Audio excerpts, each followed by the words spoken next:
Hello, gorgeous people. How are you all doing today? I hope you're well. I'm okay. I'm just going to say okay for now. It's fair to say that the last few weeks life's been quite stressful. And it just seems to be getting more and more stressful by the day. Combination of sort of health, finances, the house move. It's just all too much.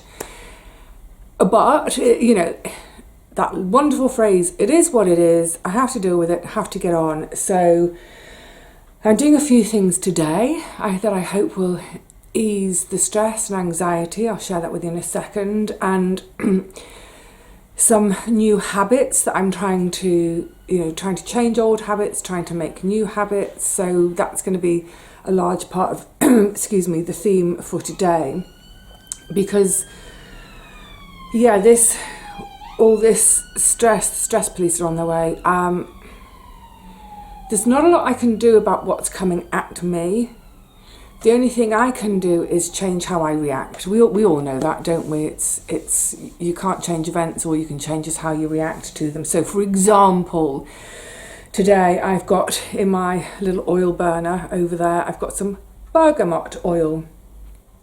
It smells lovely anyway, but it's supposed to be good for relieving anxiety. Great.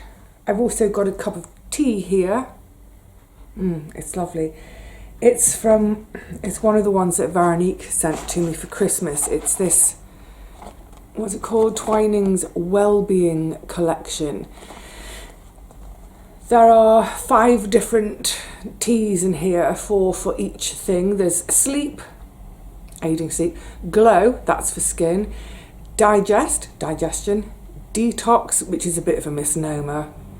Our body detoxes itself, that's what our kidneys and liver are about. But anyway, detox, and then the last one, defense, vitamin C, etc. There's not one in here called relax, so I'm going for the sleep one because I thought, well, the ingredients, that's the kind of things that would relax a person. So the ingredients are, what does it say? The description says spiced apple and vanilla. I'm tired as well. Spiced apple and vanilla flavoured herbal infusion with chamomile and passion flower. So that's what I'm after, that chamomile, that calming. Now, I've got straight chamomile in the kitchen, which I do enjoy in the evening. But I thought, let's give this one a go. So, like I said, it smells lovely. I'm getting that spicy apple. Oh, it's far too hot to drink. It makes me think of stewed apples, apple puree in a crumble. Oh, and talking of the smell of stewed apple crumble. So one of the things I'm going to talk about today, it's the essence of today, it's this idea of either breaking bad habits or making new habits. So off the bat, I think most of us have probably heard, I don't know if it's just apocryphal or not, but that it takes 6 weeks to break a bad habit. It takes 6 weeks to form a new habit. So knowing that's in the back of my mind, there's all sorts of ways I want to change my life. Not massive, like, whoa, you're a different person, but just lots of little ways, little things that I want to change in my life to make life better, that have been on my mind for a couple of years or more. And with the whole thing with the move, God help me if it ever happens. No, I don't have a date yet. People keep asking me, and any news yet? Look, if there's any news about the house, I will tell you, because it's big news.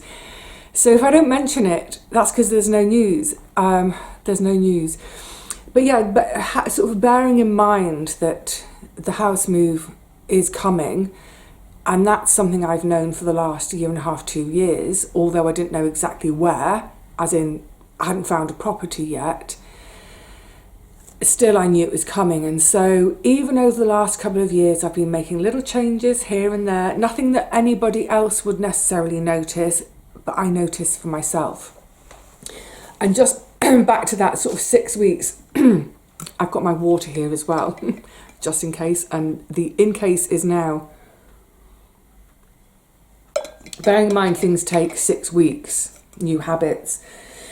And I thought to myself, well, goodness me, what a time to try to start new things when you're right in the middle of all this stress. Why don't you wait until you've moved and then start things? But I thought, well, actually, no, because I want to have started things before I get into my new home, so that, you know, from day one in my new home, these new habits, this new me has already started. And if I give myself long enough, i.e. if I start things back in December, then that's giving me time to adjust before I move. But I will say, some of it's quite difficult to do in the middle of stress. But on the other hand, some of them, which are the ones I'm going to talk about today, because I think it might help someone else, some of them actually I think have been really helping me to deal with the stress. The fact that, and I'm not going to go on one, but the fact that, you know, when the freezer broke, I didn't cry, shows that actually I'm dealing with things better, because I think in the past, if that was a year ago, I think I would have cried at losing all that food and having to fork out £1,000 on new appliances that aren't for me. Yeah, I'm pretty sure I would have cried. This time, I didn't. So, some of the things I've been doing, changing bad habits or you know, breaking bad habits, starting new habits. So one of the big things I'm up to at the moment, get comfy, is I'm trying to change my sleep patterns again. I know I've failed miserably in the past, but I'm a bit more hopeful this time. Now, in case you haven't watched for very long, or you just don't know me very well yet, my sleep is terrible. Firstly, I don't stay asleep for very long. I sleep for maybe 2, at most about 3 hours at a time. But also, I just don't go to sleep till sort of 3, 4 in the morning, sometimes even later. You know, it has, sorry, I've got ants in my pants. Sometimes it's not as late till 5 in the morning. Now, if I was to get 8 hours sleep, that would mean staying in bed till 1 in the afternoon. And that's not being lazy, that's just having 8 hours sleep. Because I work in the night, it's not a case of get up at 1 o'clock in the afternoon, work till 5 and say, I've done a day's work, knock off. Anyway, I've been kind of merrily going along with my weird, totally out of whack sleep patterns, and working from home, working for myself. It sort of works most of the time. Growing vegetables, it doesn't work, apart from in the summer when we've got long evenings. It doesn't work because I miss most of the daylight for growing, as in for working in the garden, so I need to get up earlier, and it's always a drag. The big thing at the moment has been, there's been so much going on by way of business calls to do with the house, solicitors,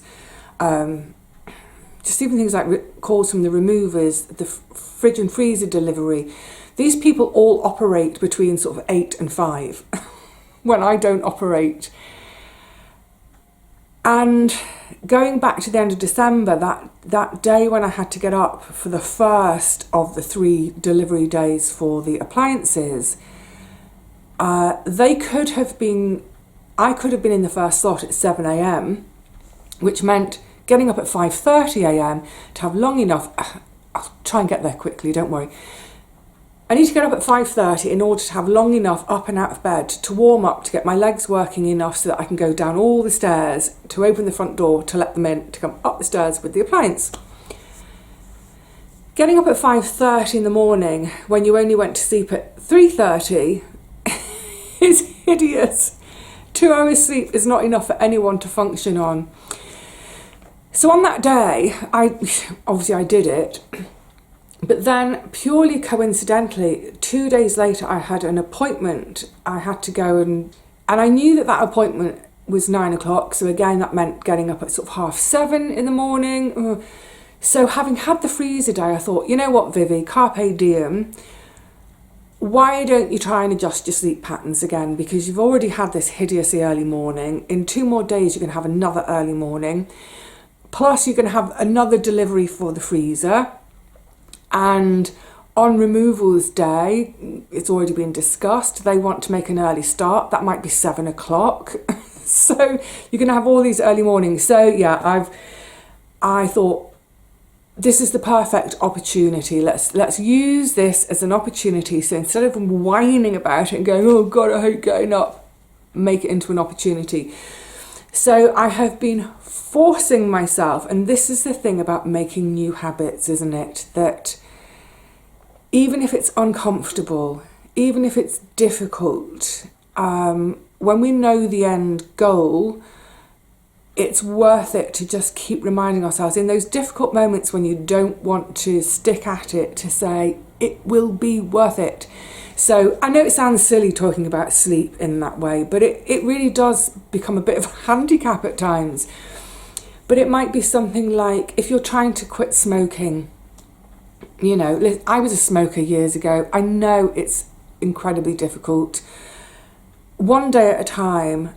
And in the really difficult moments, you have to force yourself to stick with your new habit of not smoking. For me, forcing myself to stick to this habit of getting to bed by 11 o'clock, it's so early at the latest. I'm trying to do 10 o'clock most nights, but every now and again I give myself the grace to do it at 11. But I am in bed, lights out, everything done by 11 at night, and the alarm goes off at 7:30 in the morning, and no matter how I feel, I get up with the alarm.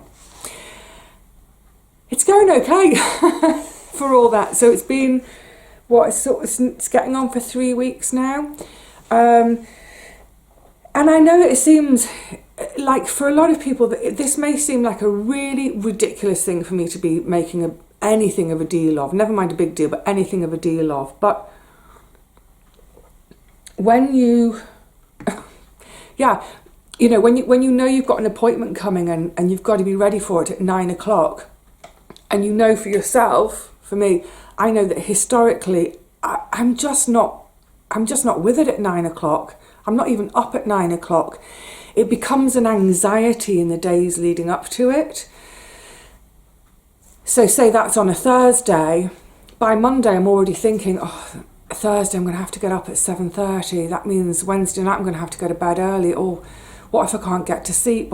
And then what it means is for nights on end, I'm worried about this one particular night when I need to get enough sleep to be up at 7:30. You get the idea. So whilst 99% of the population may not bat an eyelid about this, for me, it's been a bit of an issue over the years, and I am determined, maybe speak to me in another 2 months. I am determined to make this my new habit, that I'm in bed by 11 and I'm up at 7:30, and therefore I can fit in with the rest of the world a bit better. Okay, so part of that, and I'm coming on to, I've got a couple of things to review. Part of that is also about forcing myself, which may seem like anathema, a bit of a sort of dichotomy, forcing myself to relax. I'm not very good, and I think probably a lot of people who work for themselves, not just necessarily working from home, because if you work from home for a company, the chances are you do at 6 o'clock turn the computer off and you're done. But I think when you work from home and for yourself, it's really hard to sort of differentiate between the working day and the personal private day in a way. It's something I've been guilty of for the last 8 years now. If I get an email from someone at 9 o'clock at night asking me, when should I start my tomato seeds? There I am, 9 o'clock at night, answering someone's question about when to start their tomato seeds.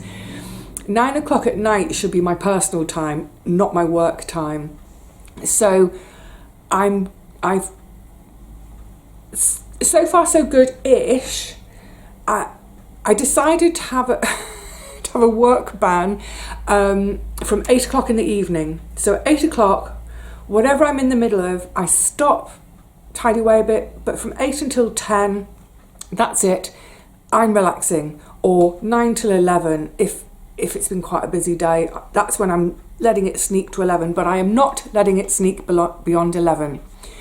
So it's kind of simple, but yeah, it's giving myself that deadline in the day of saying, it's 8 o'clock, whatever you're doing, finish it, tidy it away, turn the computer off, do not look at any more emails, comments, inquiries, etc. Try not to. Wash up after my supper, make sure the kitchen is clean and tidy for the next day, so that by 8:30, that's it. I sit down and I give myself a couple of hours to do whatever I want in terms of relaxation. So that might be a book, it might be a DVD, it might be having a long chatty phone call with a friend. It can be whatever I want, but not the computer. I'm pointing that way because the computer lives in the kitchen. Computer is off, work is put away, or at least tidied up in a way as much as possible. There is fabric sitting on the table, but I'm learning to ignore it after 8 o'clock. So for the last, over the last couple of weeks, let me catch you up. I had my Christmas book, my Christmas murder mystery, that my sister started that tradition for me. I read Murder After Christmas by Rupert Latimer. I say I read it, I didn't finish it. I got about halfway through and honestly, I was bored. I was just bored with it. It was boring. And it's a shame because all the other ones that I've read from this British Library Crime Classic series, plus the others that my sister gave me, the PD James, that got me started in this stuff in the first place, they've been really great, really entertained me. I've romped through them. But this, put it this way, it was beside the sofa for over a week. I'd read about 10 pages and I'd put it down. That's really unusual for me. This sort of thing I would normally demolish in a couple of evenings, but I could hardly be bothered to pick it up. So, yeah, boring. Oh, incidentally though, as part of my, excuse me, let's have some sleep tea. But don't fall asleep just yet, Vivi. I should have asked as well. I'm guessing some of you have decided to start a new habit this year or break an old bad habit. I know my friend Joanne, hey Joanne, in Canada has started doing embroidery. So she's doing one evening a week. She's starting back with embroidery. Brilliant. That's a brilliant new habit to start. So hopefully you've started new habits and they're going well. Right, back to the books for a second, or book that's linking to something else. The only time my computer is on after 8 is if I'm watching a TV show via one of the hubs, like TV on demand, you know what I mean. So I recently have gotten a program called Shetland, which I'm sure loads of you know. It's a crime detective show set on the island of Shetland, or on the Isles of Shetland. Sometimes they pop over to the mainland. The main actor, Henschel, is that his name? The actor, I can't quite remember. This series goes back to, I think, the mid 20-teens, but I've only just found it. Really enjoying it. I love it because it's incredibly slow. The pace is really slow. I can't remember now whether there's 6 or 8 episodes per season, and it seems like it's one crime done over all those episodes. So it's the pace is wonderfully slow. There's a lot of breathing space in it. There's lots of moments of silence, and the landscapes are stunning. They're gorgeous. There's something so dark and moody about the whole thing. Lends itself perfectly to a crime drama. the actors are brilliant. The script is stunning, because one of the reasons the script is so good is it gives a lot of, like I say, this breathing space. It's not this rapid paced dialogue. Someone will say something and then you can see their interlocutor is actually thinking about what's just been said before answering. So each episode is an hour. So as part of my relaxation, I give myself 2 episodes. I could easily binge it and watch it right through the night, but you see, I'm being a really good girl with my new habit. So I allow myself 2 episodes and then that's it, turn it all off. So that's when I'm allowed my computer to be on, is if I'm watching an old TV show on demand. Out of that, then I was chatting with Paul recently about a book he's just read, and I think he said it's set in one of the Hebridean islands, but it's all about the sea and tides and this island. And as he was talking about it, I was like, oh, that sounds right up my street.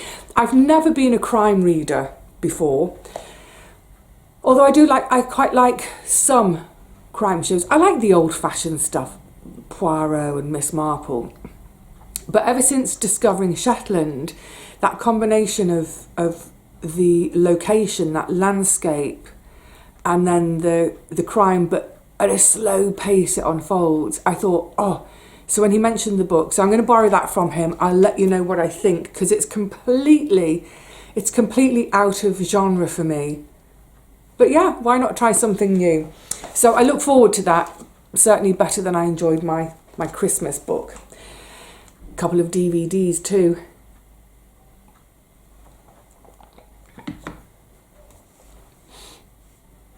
I was going to talk about something else. Now I'll talk about the DVDs first. So, also as part of my 2 hours a night for relaxation, ignore the world, ignore everybody's demands on me, just relax. Look, I mean, I'm kind of being all smiley and silly about it, but I just think it has become really, really important, this trying to sleep earlier, trying to get more sleep, trying to relax, because yeah, life is just a bombardment at the moment. And you know what the bottom line is? Stress can be so negative on our health, and I don't want to end up sick. So I'm trying to look after myself. Simple things, going to bed and having some relaxation in the day. This was a lovely bit of relaxation. Oh, let's see where the light is on it.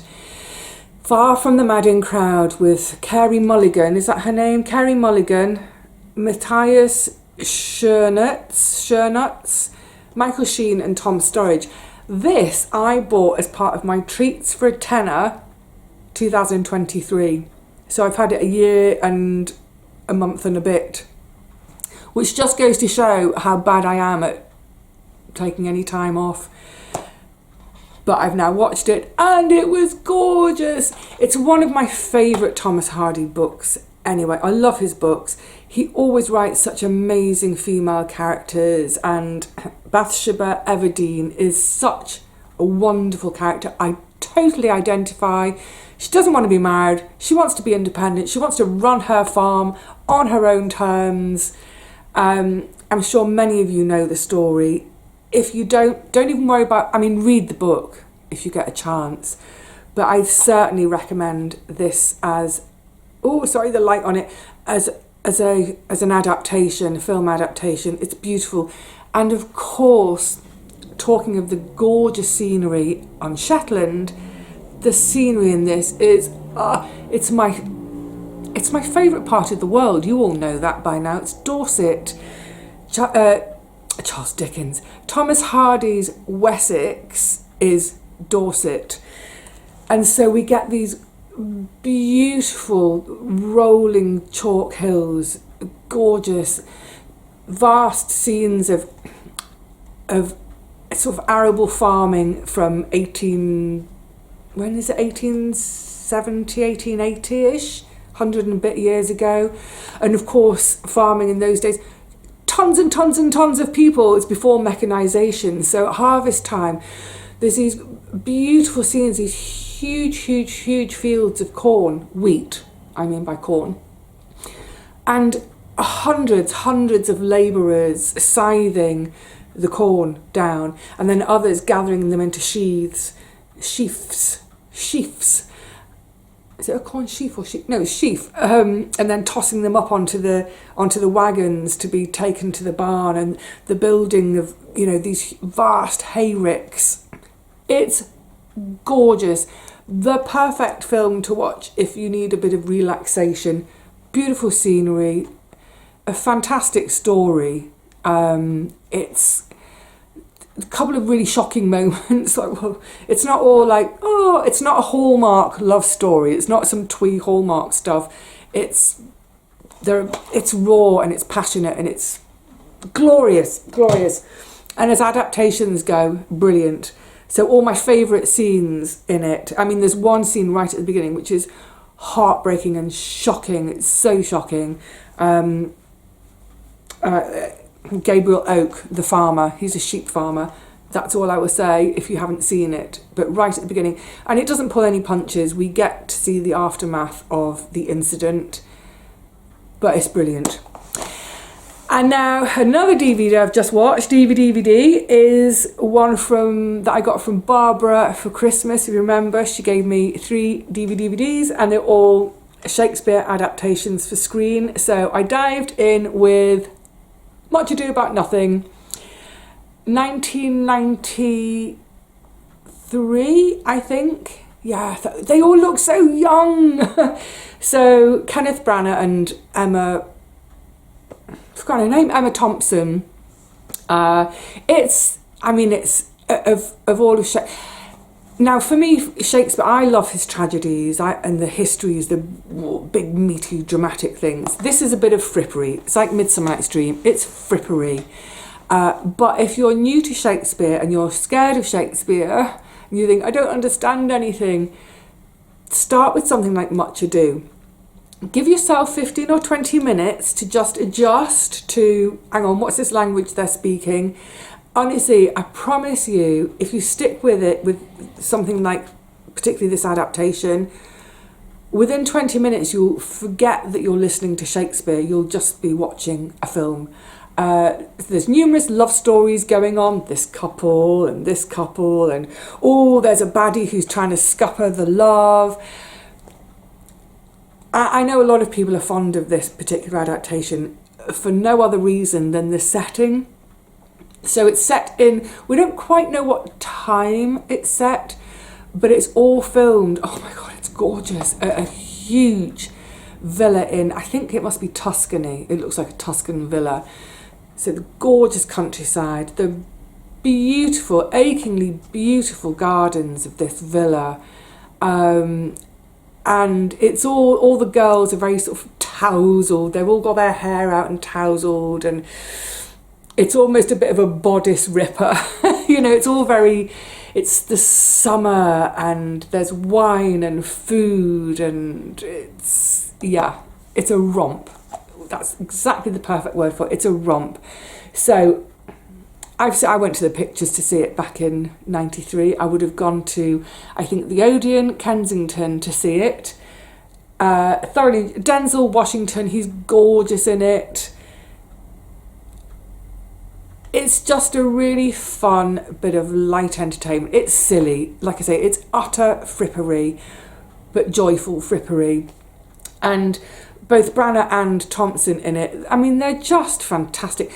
Branagh's character has a lot of soliloquies. He has a lot of moments where he's thinking out loud, and he does it so brilliantly. That's what I mean about, you almost forget that it's Shakespeare.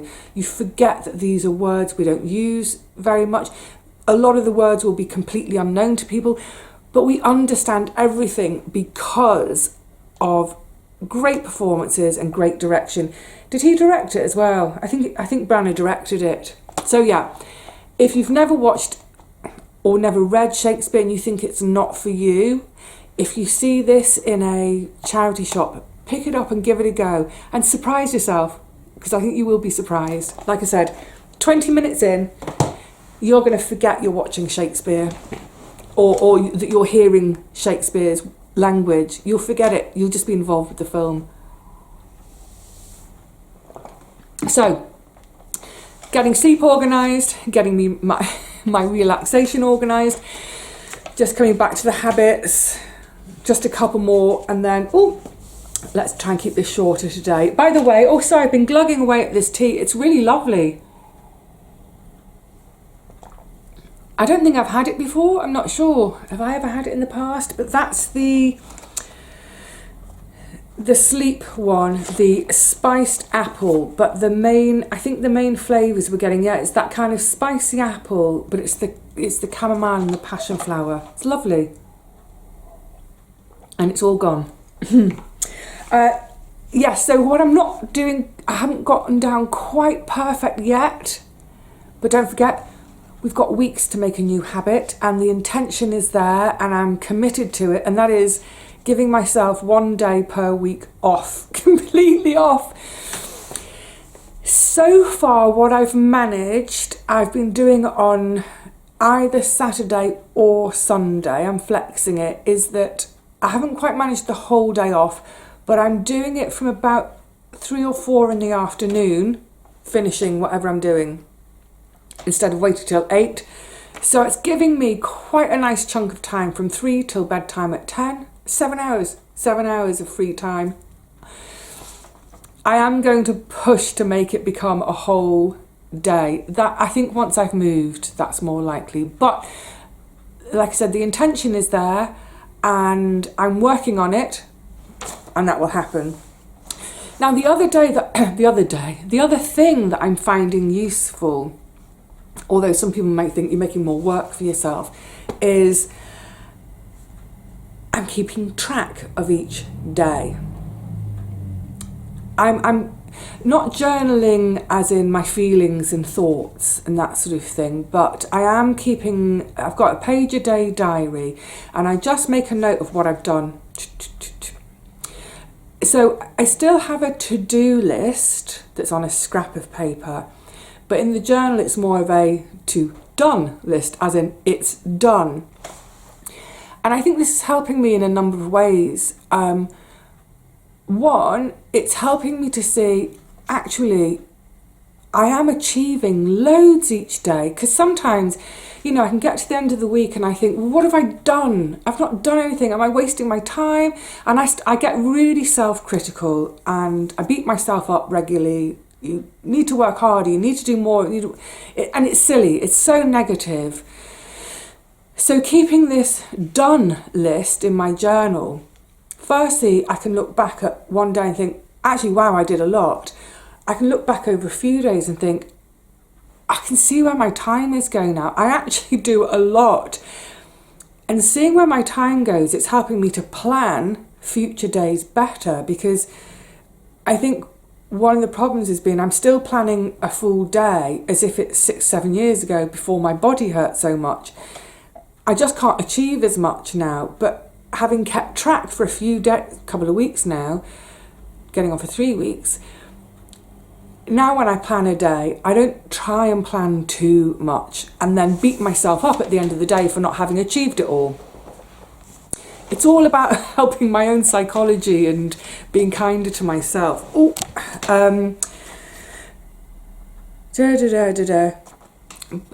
know, it's also, it encourages me. It lets me see that, yes, I do achieve. Even on days when I don't feel great, I'm still achieving. That's really important, isn't it? But also it kind of keeps me honest with myself as well. So in terms of, say, the bedtime and the relaxation time, now because things are getting written down, in my journal, the last thing I write on that day is, it's usually around 8:30. It'll say, packed up work, cleaned kitchen, off to watch a DVD. Or off to read my book, and that'll be the last thing I write that day. And then the next day, when I get up, I go back to the journal, I write bed at 10:45, just to finish that day. But I don't write that just before I go to bed, because the journal gets shut. It's part of my relaxation, the journal gets shut too. Yeah, I think that's the thing, isn't it? I think that might be a really important thing to reiterate. It keeps me honest. It keeps me on track of saying, okay, what are your goals? And like I said, I know these might seem really silly goals to some people, you know, making time for relaxation and going to bed earlier. Really silly goal to someone else. But they're as big to me as someone else's goal of, you know, doing 30 minutes of exercise every day, or quitting smoking, or whatever it is. It doesn't matter. Let's not judge each other's goals. For me, it's an important goal. And keeping track of myself in writing, in a journal. And it's really quick. It's not, like I said, it's not thoughts and feelings. It's quick and easy to do, because it's literally, you know, if it was, say, the 30 minutes of exercise, in the journal it would say 30 minutes, tick. And I'd know what it, because I can see it, it's like, yeah, I'm doing it. And then if I don't put it in the journal, I'm going, ooh, I'm slipping, I need to do it. So that might be useful for one of you, some of you. If you're trying to, you know, to shake things up a bit, if you're trying to change things, maybe keep a journal, either thoughts and feelings, if you've got the time to write, that might be really good, or just bullet points, so you can be honest with yourself, because let's face it, so often it's, well, we only have ourselves to answer for, don't we? And if you've got a partner at home, it might be easy with some things, because they can encourage you, or they can tell you off. They can say, isn't it time you went out for that 30-minute run? Aren't you supposed to be running for 30 minutes every evening or every morning? Come on. Whereas if you live on your own, there's no one to keep track of you, and there's no one to either encourage you or tell you off for not doing it. So do it for yourself with a journal. It's helping me anyway, put it that way. The bergamot smells lovely. My tea has run out. I think we can wind it up there. And I'm delighted that I'm making time for things like DVDs every now and again. Absolutely lovely. I'm not sure. I've got the other two from Barbara. I've got the Macbeth, which is, it's an ancient one. Well, it's from the 70s. I've never seen it. And then there's the Romeo and Juliet, which is a more current one than the Baz Luhrmann one that I know. So I've got those to look forward to. I've got more episodes of Shetland to look forward to. I'm up to, no spoilers, no spoilers. I know that I think it's currently on telly, but on series 9, and it's got a lass playing the main detective now. But I'm in, I think it's series 4. I've seen 2 episodes of series 4 so far. I'm going to have another 2 episodes tonight. That's my relaxation tonight. Yay! I'll get that book from Paul at some point. It's finding all those things that are lovely and distracting, etc., etc., so that the focus shifts away from the stress, the ball of stress, the wall of stress, this flaming wall of stress that's ever encroaching. I can ignore that and focus on that kind of stuff instead. All right, lovelies, I hope some of that is transferable to what you're up to. I hope some of that helps, you know, keeping you on track as well. I'm trying to keep myself on track. We'll see how we go as the year goes on. But whatever you're trying to either quit or trying to start, where are we? We're about 3 weeks or so into the new year. I hope you haven't given up already. And you know what? If you have, pick yourself back up and get on with it again. You can. Sometimes, though, we just have to force ourselves. And then the next day, it might just be a bit easier. And then there might be a time, you know, in 2 months, 3 months down the line when we find ourselves having to force it again. But yeah, don't give up. Don't give up. All right, lovelies, I will see you before too long, I hope. Until then, enjoy whatever you're doing when you're relaxing. Yeah, just enjoy whatever you can, enjoy whatever moments you can. Until the next one, cheerio.